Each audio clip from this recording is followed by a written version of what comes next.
Hello everyone, good morning. আজকে আমি আর উত্তম মিলে যাব এনজিপি। গেস্টকে পিক আপ করে নিয়ে তারপরে আমরা যাব দাওয়াই পানি, লোয়ার দাওয়াই পানি। এরপরে আমরা চলে আসলাম পার্কিংয়ে। পার্কিং অবস্থা দেখতে পাচ্ছেন আপনারা, কাদা কাদা, চতুর্দিকে কাদা। উত্তম বলছে এখানে স্নান করা যাবে, সুইমিং পুল হয়ে আছে। ওরা আমরা দুজন মজা করতে করতে যাচ্ছি এই খাবার খেতে। এবার খাবারে নিব আমরা পরোটা। উত্তম পুরো মেরে দিচ্ছে পরোটা। পরোটা খাওয়ার পরে গাড়িতে বসবো। গাড়িতে প্রচুর গরম, একদম গরমে থাকা যাচ্ছে না। এবার গেস্ট আসতেও লেট করলো, কারণ অনেক লেট ট্রেন আজকে। ট্রেনটা ছিল পাহাড়িয়া এক্সপ্রেস, আজকে 1.5 ঘন্টা লেট আছে। ওয়াইন শপে থামলাম, গেস্ট নিবে মদ, আমরা খাবো কোল্ড ড্রিঙ্ক। ঠিক আছে, কারণ আমরা মদ খাই না। এরপরে চলে আসছি আমরা রোহিণী রাস্তায়। রোহিণী রাস্তায় গিয়ে আমরা কোনো একটা রেস্টুরেন্টে থামবো, অনেক কিছু খাবার খাবো।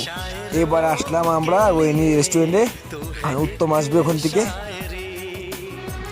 উত্তম চলে আসলো, উত্তম গাড়ি পার্কিং করবে এখানে। তারপর দুজন মিলে একসাথে এখানে একবারে দুপুরে খাবারটা খেয়ে নেব। এরপর কিছু দূর যাওয়ার পরে পুরা ধোঁয়াশা ধোঁয়াশা ভরা রাস্তাতে, একদম রাস্তায় কিছু দেখা যাচ্ছে না। আমরা হেডলাইট জ্বালিয়ে গাড়ি চালাচ্ছি।